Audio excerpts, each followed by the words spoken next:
Le morning, les GG, tout sur les dessus de l'actu, les grandes gueules. Parler beaucoup, manger l'argent, voyager beaucoup seulement, mais travailler beaucoup, créer des choses, emploi des jeunes, non, non, non.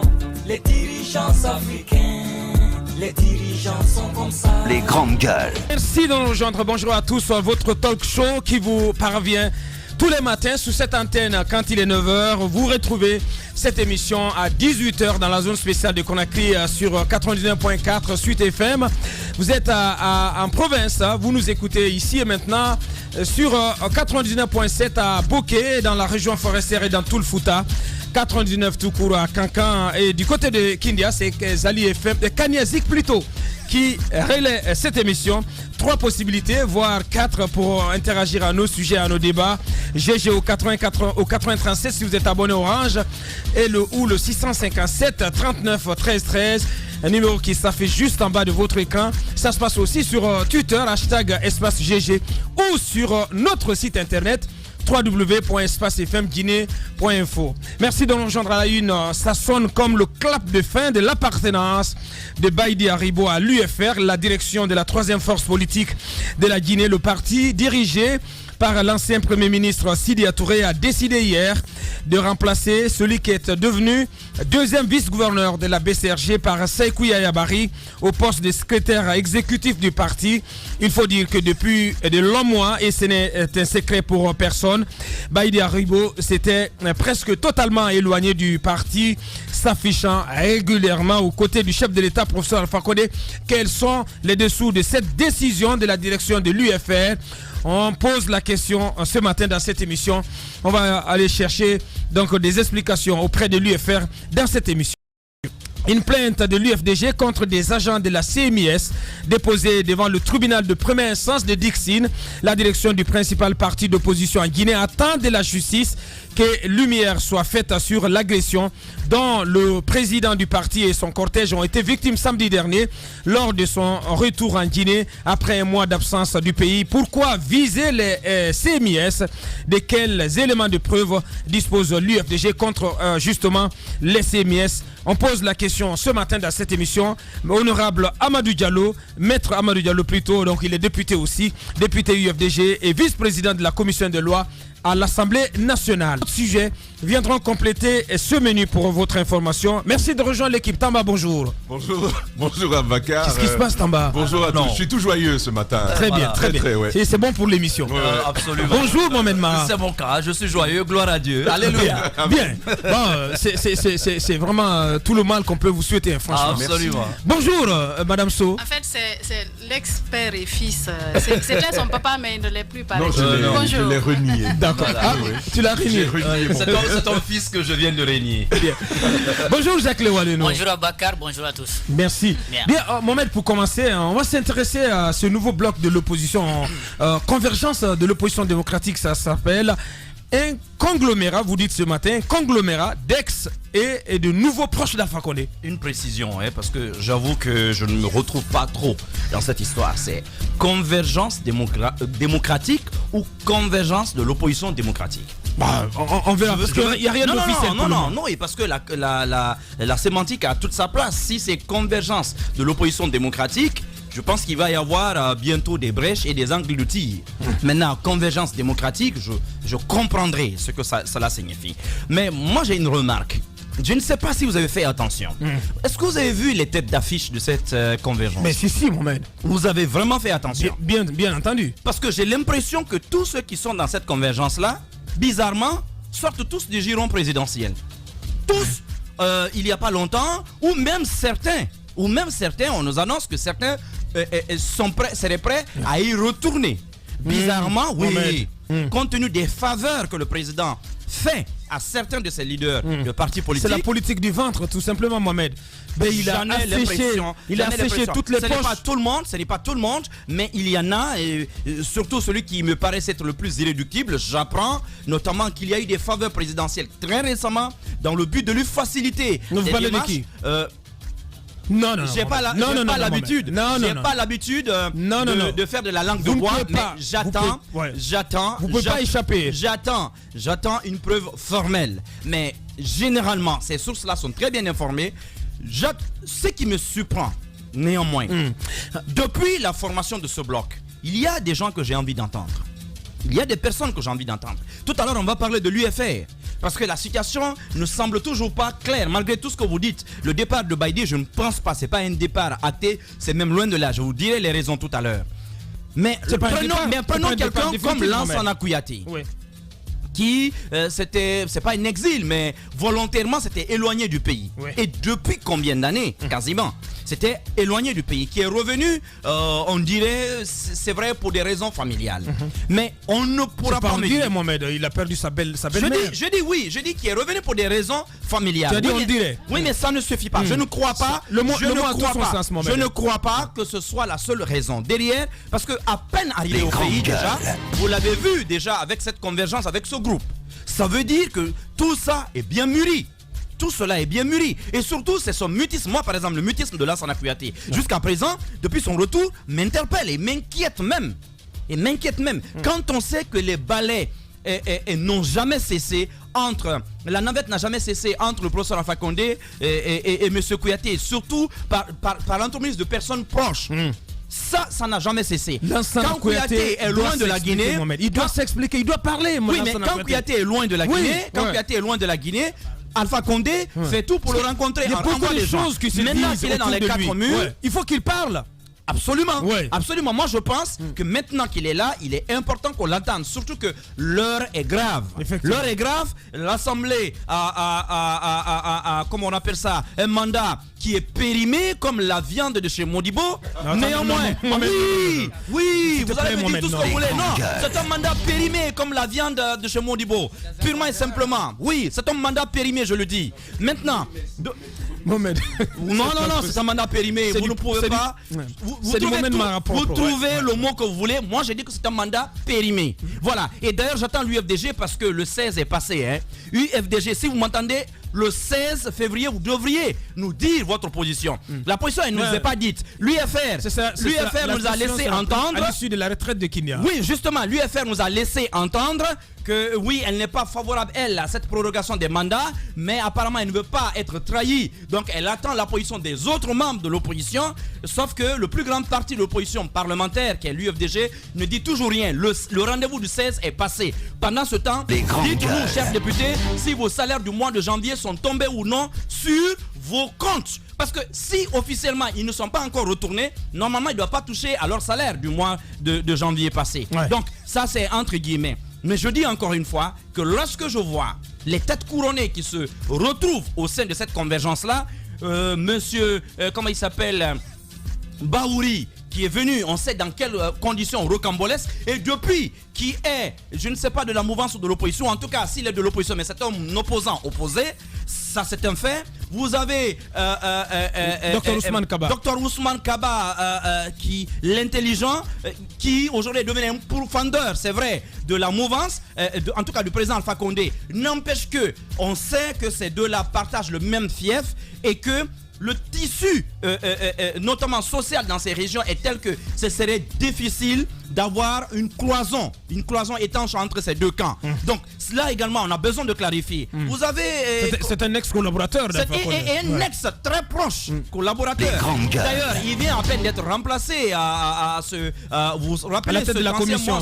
Non, pas de la commission, mais ce pool économique et financier qui dirigeait la présidence. Il y a quelqu'un qui a été nommé d'ailleurs très récemment à tout cela. On aime bien sa participation, on aime bien sa partition qu'il apporte au débat politique, mais surtout économique dans notre pays. Mais on aimerait. Mais ça reste un ex-collaborateur. Ça reste un ex-collaborateur et rien ne nous dit que ces positions-là ne pourraient pas se rapprocher. Parce que quand on dit grand frère au Manding, ça veut dire beaucoup. Donc aujourd'hui, vous avez Sidia Touré. Parce que c'est va-et-vient, on y est habitué en Guinée. Justement. Parce qu'on annonce le retour de Papa Kouli. C'est presque acté. Pratiquement. Ouais. Mais vous avez aujourd'hui, comment il s'appelle, Sidia Touré, la troisième force politique, ou la quatrième du pays, je ne sais même plus parce que... Non, c'est la troisième. C'est la troisième, voilà, c'est la troisième. C'est la troisième après 2015, toujours. Alors, qui lui, normalement, serait de l'opposition parce qu'aujourd'hui, il ne participe plus au gouvernement, mais il a quand même un membre de son bureau politique, plutôt de son bureau exécutif national, qui est quand même vice-président de la BCRG et donc anciennement secrétaire exécutif du parti qui vient d'être remplacé avec, il faut le préciser, avec son consentement. En tout cas, moi j'ai approché ce matin des responsables de l'UFR qui m'ont dit qu'en réalité c'est parce que Baïdy assurait le quotidien. On va y revenir tout à l'heure. Voilà, on y reviendra. Ouais. Maintenant, mais quand on voit quand on entend les propos, on a du mal encore à se situer. Et deuxième point de convergence entre tous ces quatre-là, c'est que officieusement, tous généralement sont opposés à Cellou Dalein Diallo. En tout cas, tous critiquent à la fois Alpha et Cellou. Et ce qui me fait dire que dans ce positionnement, Nini, moi j'ai du mal à me retrouver. Allez-y, Jacques. Mais moi, je suis en train de voir qu'on est en train de préparer un tout, sauf Cellou Dalein Diallo en 2020. Ouais. Moi, j'ai encore à l'esprit, c'est Baïdy Haribo, bien sûr, qui nous la remet. Le tout sauf Alpha Condé va se muer en tout sauf Cellou Dalein Diallo. C'est une opposition opposée à l'opposition républicaine. C'est en fait, et voyez tous les groupes dans toute l'histoire de l'humanité, lorsqu'un groupe doit, par exemple, se fissurer, les raisons, lorsqu'elles sont endogènes, ça conduit plus rapidement à l'organisation de la fissuration. C'est-à-dire que l'opposition va davantage s'éclater parce qu'à l'intérieur, il y a ces groupuscules, et non des moindres, bien sûr, qui se font la guerre. Alpha Condé n'aura même pas besoin de lutter contre l'opposition en tant que telle. Il n'aura qu'à outiller à l'intérieur de l'opposition, ce petit groupe qui va briser l'autre. Je pense que c'est dans cette perspective que nous sommes en train de tendre.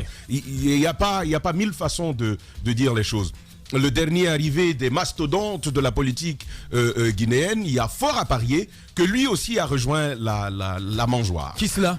C'est qui le dernier arrivé? Je sais pas. Hein. Aboubakar, quand même. Dernier arrivé en Guinée. En Guinée. Vous parlez de Kouyaté. Moi, j'ai dit le dernier arrivé. J'ai dit qu'il y a fort à parier qu'il a rejoint la mangeoire. Attention. Je dis je n'affirme rien. Je dis qu'il y a fort à parier qu'il a lui aussi rejoint la mangeoire. Honnêtement, moi, ça me surprendrait beaucoup. Et je vais vous dire, ça me décevrait beaucoup. Et je vais vous dire, décevoir. Ouais. Moi, je ne suis plus déçu. Non, mais parce que je ne suis plus déçu. Lansana Kouyaté, depuis qu'il a refusé de siéger à l'Assemblée en 2013, il a gardé la même constance. Oui, mais beaucoup d'eau. Lui et Faya Milibounou, moi, de mon point de vue, Aboubakar, les deux hommes politiques. J'allais y arriver. Ça use financièrement. Je vais y arriver tout à l'heure, Aboubakar Diallo, après cet exemple que je donne. Vous vous rappelez, on a reçu Faya Milibounou ici et je n'ai pas manqué de le lui souligner. Faya Milibounou apparaissait à l'intérieur de l'opposition comme un des plus radicaux à la gouvernance actuelle. Il n'a pas été intéressé à l'Assemblée nationale, il s'est opposé à tous les projets de loi qu'on a vus. On a même eu tendance à le présenter comme celui qui avait été le plus constant et le plus cohérent à l'intérieur de cette opposition-là. Ouais. Mais dernièrement, quand on lui a posé la question si l'hypothèse de rejoindre la mouvance présidentielle était envisageable, il a dit, bien entendu, que ce n'était pas à exclure. Moi, j'étais surpris.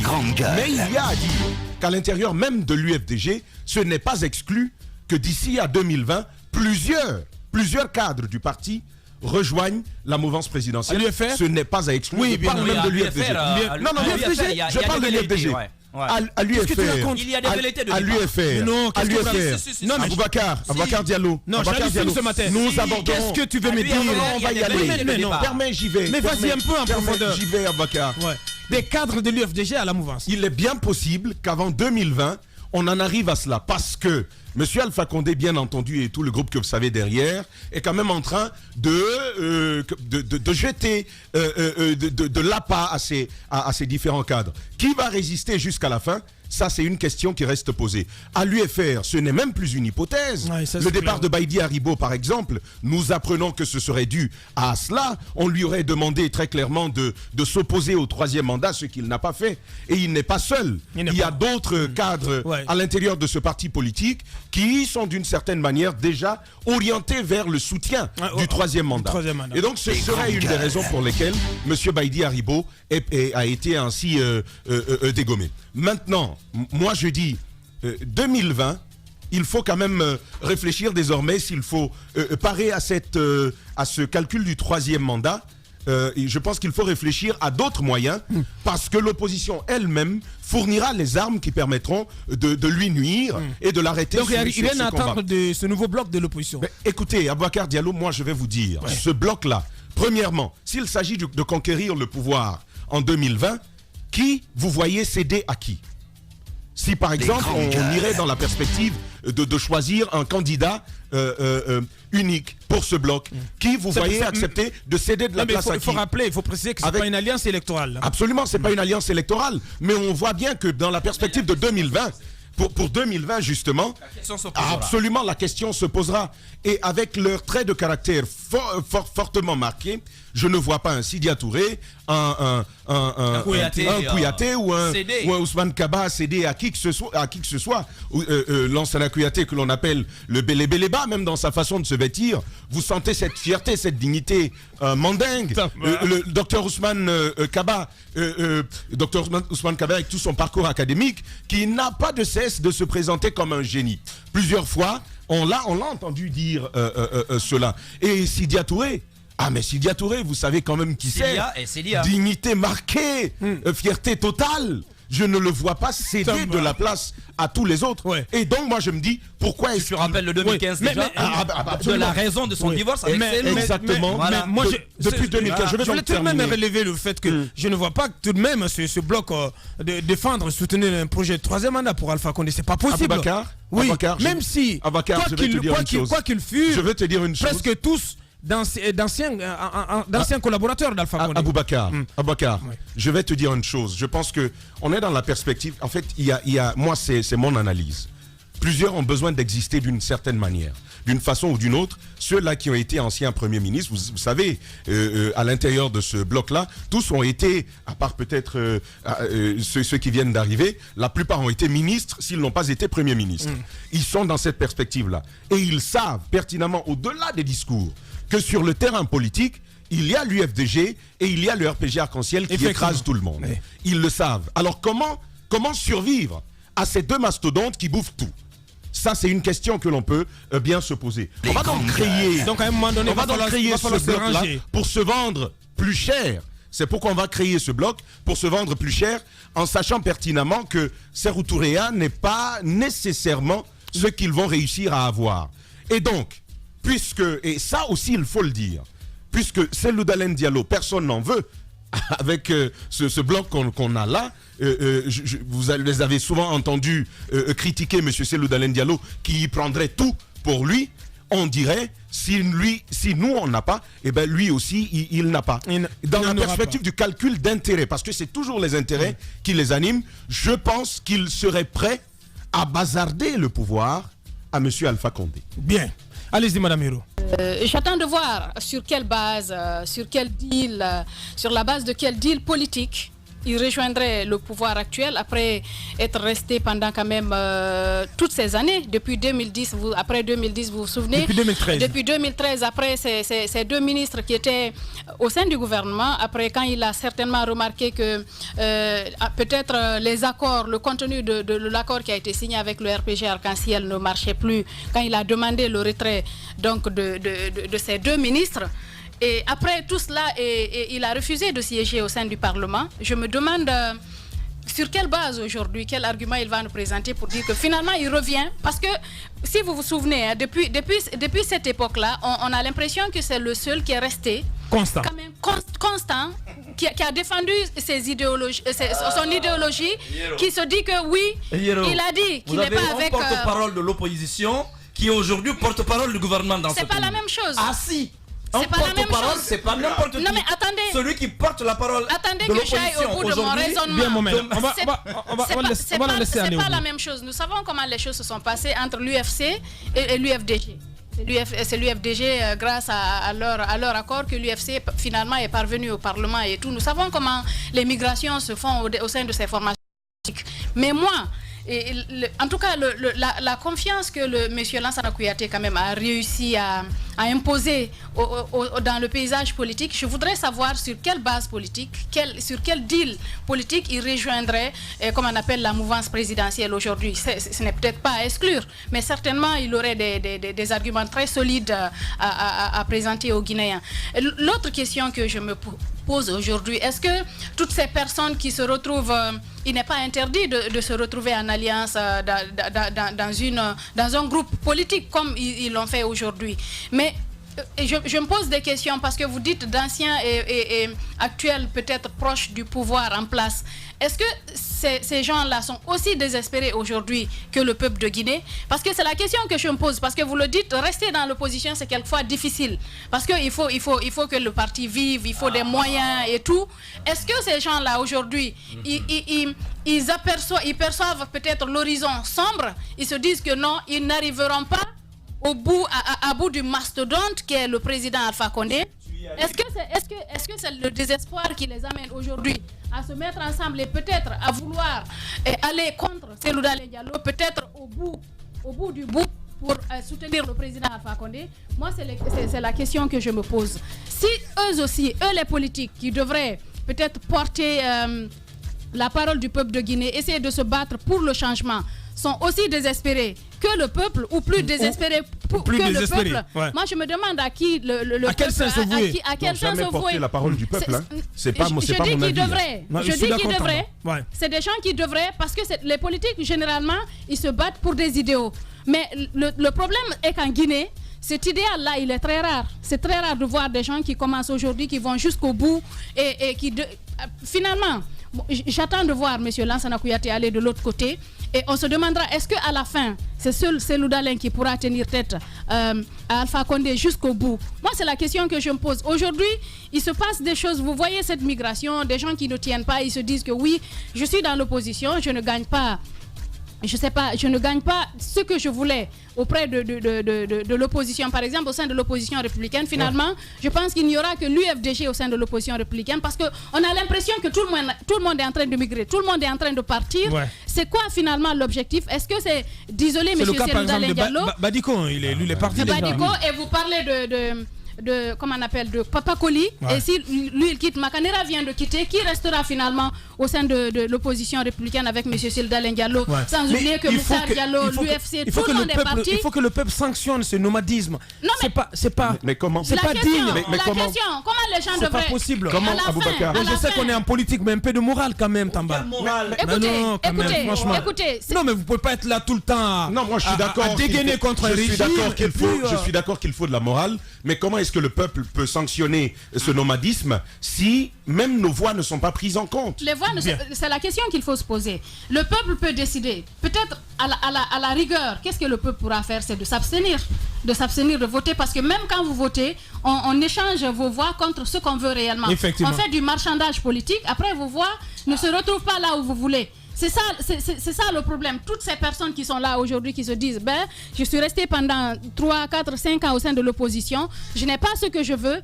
Et la cause de tout ça, c'est le fait qu'en Guinée, les gens font de la politique un métier. Les gens n'ont pas d'activité qui leur permettent d'être vraiment indépendants, d'avoir... Sinon, en politique, normalement, vous devez être indépendant. Ouais. La politique doit être un moyen pour vous d'aider votre pays à avancer. C'est comme ça que ça se passe ailleurs. Et regardez le président américain Donald Trump, c'est quelqu'un... Peut-être ça a été un moyen pour lui d'accéder, sa richesse. Sa richesse lui a permis de faire du lobbying pour lui permettre d'arriver au pouvoir. Mais en Guinée, on entre en politique pour s'enrichir. Et c'est là le problème. On entre en politique pour s'enrichir sur le dos de ce peuple-là qui est aujourd'hui. Sinon, vous voyez la situation dans laquelle nous nous trouvons aujourd'hui. Tout le monde peut migrer. Ça veut dire que tout homme politique en Guinée a un prix. Tout dépend de ce que M. Alpha Condé...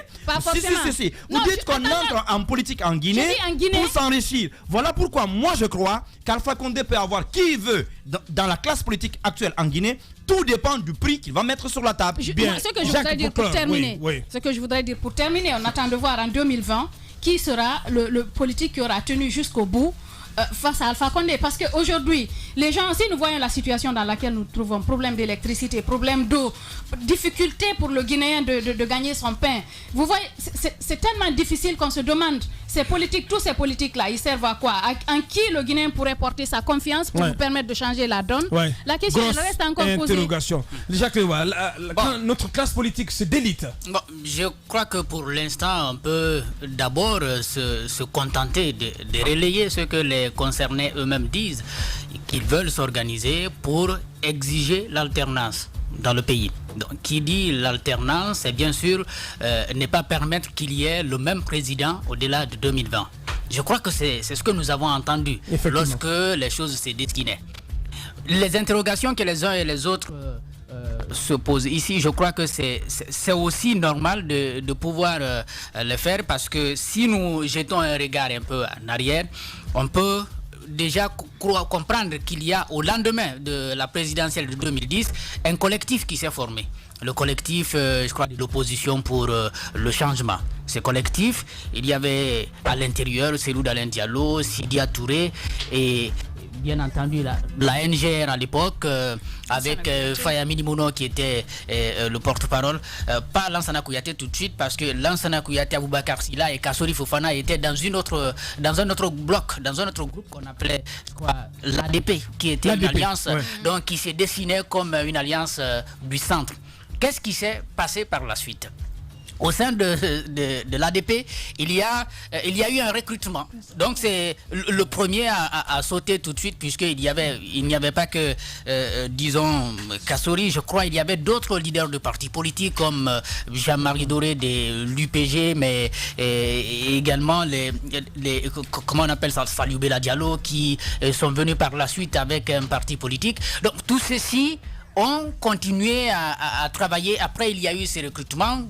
Kassori s'est tout de suite retiré. Ceux qui sont restés ont rejoint le collectif, ce qui a fait que finalement Aboubakar Silla a par la suite porté la parole de l'opposition qui était tenue au début par Faya Minimono. À la suite, il y a eu d'autres blocs qui sont nés après les législatives. C'est la COEP, je crois que c'est comme ça on l'appelait, la coalition de l'opposition extra-parlementaire. Il y a eu également du recrutement à l'intérieur. Celui qui est parti, c'est bien sûr Boubacar Bari, et après la COEP n'a plus existé.